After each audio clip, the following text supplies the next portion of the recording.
दोस्तों, आज हम स्टार्ट करने वाले हैं combination of resistance. Combination of resistance it means resistance को हम कैसे कंबाइन करते हैं। ठीक है, तो इसको कंबाइन करने के दो हमारे पास तरीके हैं। पहला जो तरीका है उसको हम बोलते हैं series combination. Series combination of resistance. Series combination of resistance. और सेकंड है parallel combination of resistance. Parallel combination of resistance. तो बच्चों, सबसे पहले हम स्टार्ट करेंगे सीरीज कॉम्बिनेशन ऑफ रेजिस्टेंस को। तो देखिए, सबसे पहले हम स्टार्ट करेंगे सीरीज कॉम्बिनेशन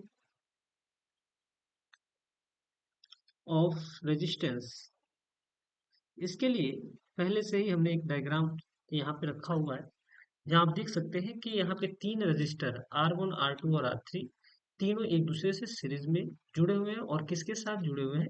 एक सोर्स के साथ जुड़े हुए हैं। अब ये सोर्स जो है बैटरी, सेल, कुछ भी हो सकता है, जिसका पोटेंशियल कितना है? V। ठीक है। अब सीरीज कॉम्बिनेशन में याद रखने वाली क्या चीज है? तो याद रखने वाली बात यह है कि सीरीज कॉम्बिनेशन में जितने भी रेजिस्टेंस होंगे उन सब में करंट सेम होता है। मतलब उन सब में करंट की वैल्यू क्या होती है? सेम। मतलब इसमें आप पहला पॉइंट अगर लिखना चाहें तो क्या लिखेंगे कि current is same in each resistance. जो भी रेजिस्टेंस इसमें जुड़े हुए हैं सीरीज में, उन सब में करंट की वैल्यू क्या होती है? सेम होती है। सेकेंड, कि जो ये पोटेंशियल भी है सोर्स का, यही पोटेंशियल डिस्ट्रीब्यूट होता है रेजिस्टेंस में।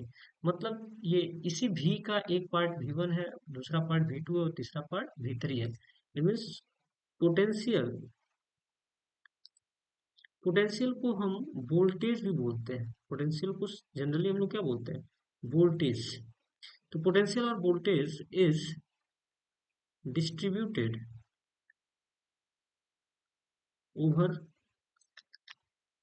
Over each resistance over each resistance, that is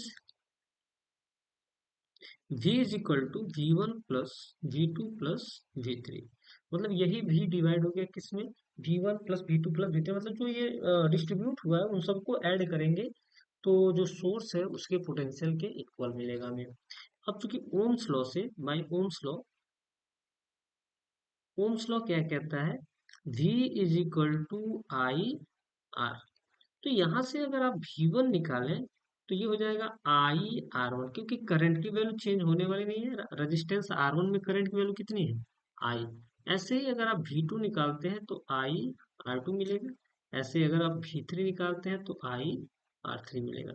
ये वैल्यू अगर हम पुट करें यहाँ पे तो V is equal to IR1 plus V2 की जगह पे IR2, V3 की जगह पे IR3। यहाँ से आप कॉमन कर सकते हैं I को, तो R1 plus R2 plus R3। यहाँ से V is equal to, equation इसको 1 बना देंगे। अब आप देख रहे होंगे कि एक और डायग्राम इसके इक्विवेलेंट में बना हुआ है।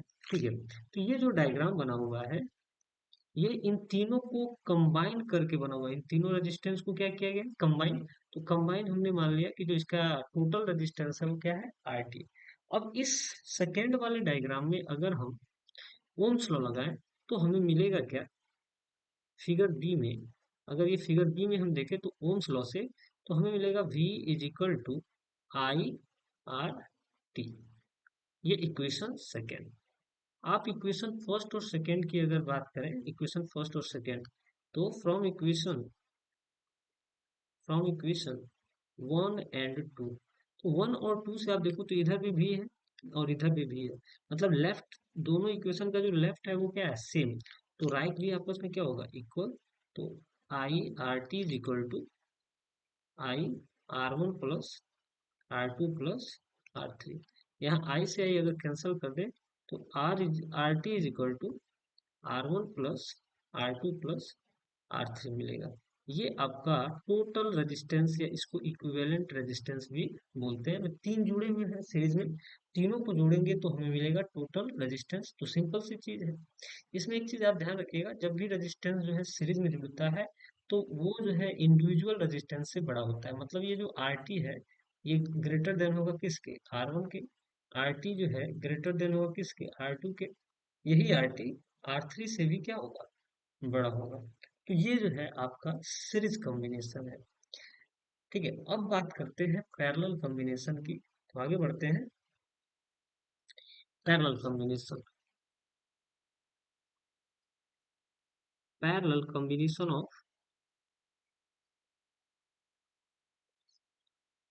Combination of resistance. ठीक, पैरेलल कॉम्बिनेशन ऑफ रेजिस्टेंस में एक चीज आप देखो कि इसमें तीन रेजिस्टेंस हैं, आर वन आर टू और आर थ्री। और ये तीनों रेजिस्टेंस पैरेलली जुड़े हुए हैं, देख सकते हैं आप, ये पैरेलली जुड़े हुए हैं, आर वन आर टू और आर थ्री। ये तीनों पैरेलल जुड़े हुए हैं। अब इस सेल से जिसका बैटरी लगा हुआ है यहाँ पे, ये बैटरी जिसका पोटेंशियल कितना है, भी। अब यहाँ से करंट निकल रहा है, और ये करंट जो है यहाँ पे जब आ रहा है, तो यहाँ पे इसको जंक्शन मिल रहा है। क्या मिल रहा है, जंक्शन। अब ये करंट जो है डिवाइड हो जाता है। जैसे आर वन रेजिस्टेंस में हमने माना करंट जा रहा है I one, R two resistance में करंट जा रहा है आई टू, और आर थ्री रेजिस्टेंस में आई थ्री। अब ये तीनों फिर वापस मिलके फिर क्या बनाते हैं, आई बना लेते हैं। क्या बना लेते हैं, आई। तो सेल या बैटरी से जितना करंट निकला है, वापस इसको इतना मिल जाता है। अगर इसका पोटेंशियल डिफरेंस, बैटरी का पोटेंशियल डिफरेंस अगर हम भी मान रहे हैं, तो एक जो ये बड़ा वाला डंडा है, इसको प्लस भी मान ले, और इस छोटे वाले को जीरो। तो इन दोनों का पोटेंशियल डिफरेंस, अब बैटरी का पोटेंशियल डिफरेंस अगर आप निकालें, तो भी माइनस जीरो कितना आएगा, भी। यहाँ आप देखो तो इस वायर में कहीं कोई रेजिस्टेंस नहीं है, कहीं कोई रेजिस्टेंस नहीं है, तो यहाँ का पोटेंशियल हो जाएगा भी। और यहाँ पे इधर भी कोई रेजिस्टेंस नहीं, कोई रेजिस्टेंस नहीं, तो यहाँ का पोटेंशियल क्या हो जाएगा, जीरो। तो आप देखो तो अगर हम कहें कि आर वन के क्रॉस कितना रेजिस्टेंस है, सॉरी, आर वन के क्रॉस कितना पोटेंशियल डिफरेंस है, तो भी माइनस जीरो। कितना पोटेंशियल डिफरेंस है, भी का। वैसे ही अगर हम आर टू के अक्रॉस पोटेंशियल डिफरेंस अगर हम बताना चाहें, तो कैसे बताएंगे, भी माइनस जीरो करके। फिर वैसे ही आर थ्री रेजिस्टेंस के अक्रॉस अगर हमें पोटेंशियल डिफरेंस बताना है, तो भी माइनस जीरो करेंगे। मतलब आर वन आर टू और आर थ्री तीनों के अक्रॉस पोटेंशियल डिफरेंस सेम है, और करंट क्या है, डिफरेंट है। तो आप इसमें नोट, इसमें लिखेंगे क्या, इसमें आप जरूर दिखाएंगे कि in parallel combination combination of resistance the voltage across the resistance is same, but current is different in each resistance। हर रेजिस्टेंस में करंट क्या है, different. That is I is equal to I one plus I two plus I three. यहाँ पे जो I है वही distribute हुआ है आई वन आई टू और आई थ्री में। तो I one I two I three को जब ऐड करेंगे, तो हमें क्या मिल जाएगा, I मिल जाएगा। अब यहाँ से थोड़ा सा ध्यान देने वाली बात है कि ओम्स लॉ से V इज इक्वल टू होता है आई आर। मतलब I इज इक्वल टू क्या हो जाएगा, V अपॉन आर।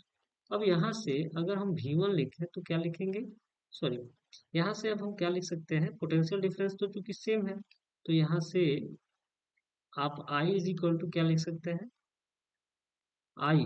तो I के जब पहले वाले रेजिस्टेंस में I one is equal to V upon R one, क्योंकि पोटेंशियल डिफरेंस क्या है, आर वन के क्रॉस V। वैसे ही अगर आई टू लिखे तो आप लिखोगे V upon R two, I three के लिए V upon R three. Potential difference तीनों रेजिस्टेंस में सेम है, तो भी रखेंगे। Now I is equal to I one की जगह पे आप क्या रख सकते हो, V upon R one. I two की जगह पे V अपॉन आर टू, और आई थ्री की जगह पे V अपॉन आर थ्री। यहाँ से क्या कॉमन हो जाएगा, V। तो बचे आएगा क्या, one upon R one plus one upon R two plus one upon R three, ये इक्वेशन वन। अब ये जो डायग्राम है, इसके हम इक्विवेलेंट अगर एक डायग्राम बनाए, तो इक्विवेलेंट डायग्राम आपका ऐसे बनेगा। यहाँ एक बैटरी जिसका पोटेंशियल कितना है, V, करंट आई, और इसका हम टोटल इक्विवेलेंट आर टी ले लेते हैं। मतलब इन तीनों के जगह पे R1 R2 R3 की जगह पे हमने एक रेजिस्टेंस मान लिया, कितना, RT। अब इसमें अगर हम ओम्स लॉ लगाएं, ओम्स लॉ, तो ये हो जाएगा I is equal to V upon RT, equation number second. और from equation one and two, from equation one and two, from equation one and two अगर आप देखें तो दोनों साइड में, लेफ्ट साइड में आई है तो राइट साइड आपस में इक्वल होगा, V upon R T is equal to V one upon R1 plus one upon R2 plus one upon R3। जब लेफ्ट इक्वल है तो राइट भी आपस में क्या होगा, इक्वल। V से V कैंसिल हो जाएगा तो one upon R T is equal to one upon R1 plus one upon R2 plus one upon R3। ये जो है इक्विवेलेंट आपको रेजिस्टेंस मिल जाएगा। इसमें जो टोटल रेजिस्टेंस होता है, इसमें जो टोटल रेजिस्टेंस होता है वो बहुत ही कम होता है। ठीक है, तो अगर आपको कम रेजिस्टेंस चाहिए तो आप जो है सर्किट में जो रेजिस्टेंस लगा रहे हैं उनको पैरेलल जब आप ऐड करेंगे तो इक्विवेलेंट आपको कम मिलेगा। अब ये अगर जो है if R1 and R2 are combined in parallel,